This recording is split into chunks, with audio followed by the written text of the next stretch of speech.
Tonight we take a look at the famous or infamous, depending on your worldview, and legendary Benchmade Infidel double action out the front automatic knife. Stay tuned and we'll go into this thing in depth.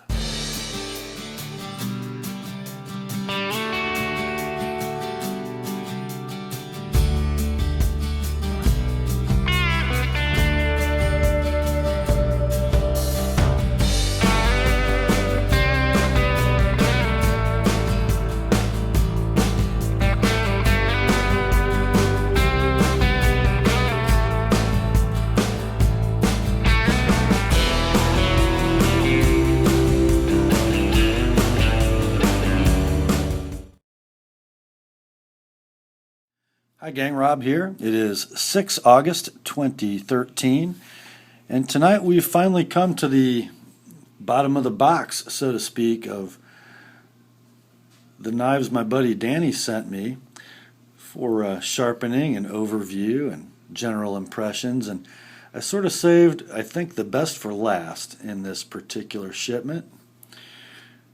What we have here, my friends, is a stunningly used example of a tactical knife legend, the Benchmade 3300 Infidel.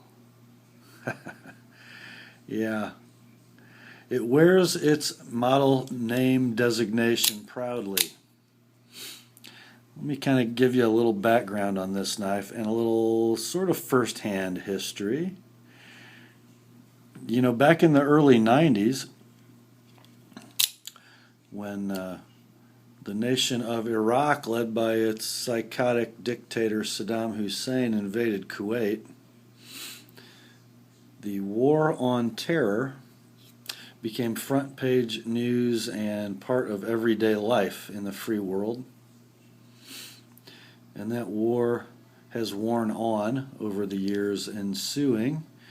And of course, as we all know, September 11th, 2001, it took on new dimensions when it came home to roost, when the Twin Towers fell. And somewhere in the midst of all that, our United States servicemen became aware of how they were viewed by Muslim extremists, the people that they were fighting in the Middle East. You see, Islam teaches its followers, especially of the Shiite persuasion, that their mission in life, sometimes in death, is to either convert all with whom they contact to the teachings of Islam, and if they can't be converted, they must be destroyed. And those unwilling to convert are known universally in that religious faction as infidels. And as our servicemen became aware that that's how they were defined by their opponents, they started to develop swag, gear, t-shirts, hats, morale patches, identifying themselves proudly and defiantly as infidels.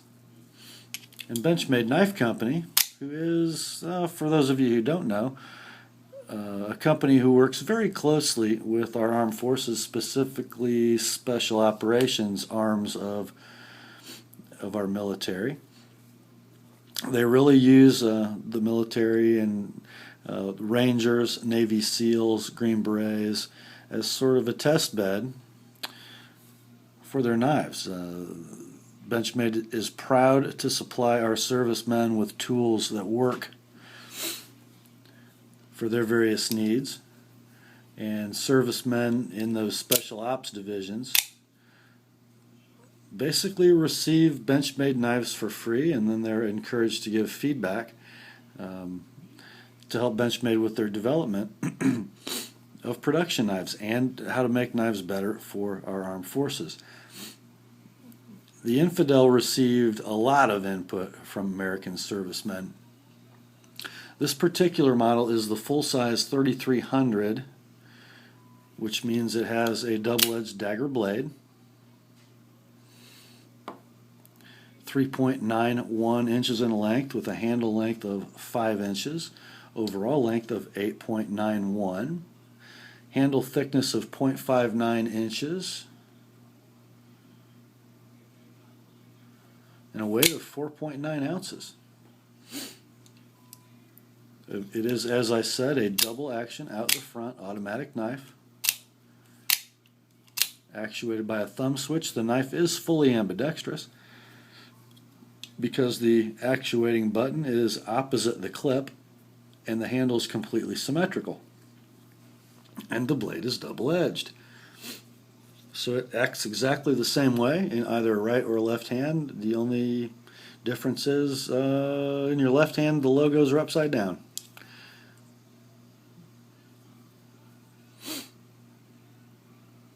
What a beauty. Deep carry pocket clip, drainage hole for cleaning. Blade material is D2 tool steel in the dagger bladed version, as this one is. In the drop point versions, it's S30V. It comes in several configurations: satin blade, plain edged, and I believe the dagger blade only comes plain edged. Also comes in Benchmade's BK1 black coating. And then the drop point versions, the full size of which is the 3310, is available either satin or coated, plain edge or partially serrated. And then you have your 3350 series, the Mini Infidel, with some similar configurations. While many do prefer the Mini 3350 Infidel because they feel like the blade fires harder and faster and the mechanism is just better suited for a little smaller knife, I find this well-worn example to be pretty cool in its full-size form. It's not the fastest firing out the front automatic I've ever seen, but not bad for a double action. It does fire with authority, locks up fully every time. Now, a little story about this one. This belonged to an acquaintance of my buddy Danny, and it has, I believe, seen some pretty extensive military action. Danny bought it for a song because its first owner took it apart to clean it and oil it and couldn't get it back together, and he kind of bought it in a bag in pieces. And he's sort of had it for a little while and is kicking around restoring it. The blade was sharpened horrendously, and I've tried to help out, but without removing a lot of material. The edge geometry was so hacked up that it's just not going to be razor sharp. It does have a pretty good edge on it, but the back side, it's a chisel ground double-edged blade, so the cutting edge is all on this front side, and then the back side, which basically should just be honed at almost the primary grind angle just to remove the burr, has been pretty atrociously sharpened over the years. So what we've got here is a knife that's good at what it was designed for, which is pierce cutting, stabbing. It is a dagger, not much of a utility blade. Now, some of you are wondering, D2 tool steel on a knife that's going to be retracted into the handle, maybe full of blood and guts, in a confined area, not able to air out. That's not very corrosion resistant for that application, is it? Well, guys, I think this knife has been in combat. I think it's been used as you would expect in the worst way, and other than some very, very light discoloration in the fuller, you can see a couple spots there, and maybe a few on the back side, some blackening. This D2 has proved to be pretty darn durable. I think it's a great application in this dagger blade because the edge is going to be ground very obtusely. It's not going to be a knife ground to a super thin edge. It's fairly steep, and it's just not going to lose its edge very quickly. Yeah, I think you could stab many a Muslim martyr with this knife before you have to sharpen it. Look at the battle scars on this baby. You know, Danny was thinking about sending this in to Benchmade or having somebody else re-anodize this 6061 T6 aluminum handle. Danny, I don't think you should. I think you leave this knife just as it is. This character is well earned. What a great handle shape for what it's designed for. It doesn't matter where you grip the knife. You're not going to move forward on it, whether you're on the button side with the bidirectional milled grip texture, or on the sides of the knife where you just have nice ramps for thumb and forefinger. What's my first-hand knowledge of this knife? Well, I've got not a close friend, but a guy that I respect a whole lot, who is an Army Ranger. These days, as he grows a little long in the tooth, a Ranger instructor. Well, he carries one of these, and so do all his buddies. They wouldn't have anything else. The knife is a legend and a feared battle implement. Last ditch though it may be, one of the true classics from Benchmade,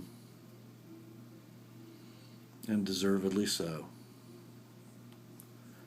Just thought you guys would like to see one of these. Not a safe queen, not a collector's piece, but a real battle scarred infidel that's lived a long, hard life, doing what it was designed for, and living to tell about it. Pretty cool, huh? Grace and peace.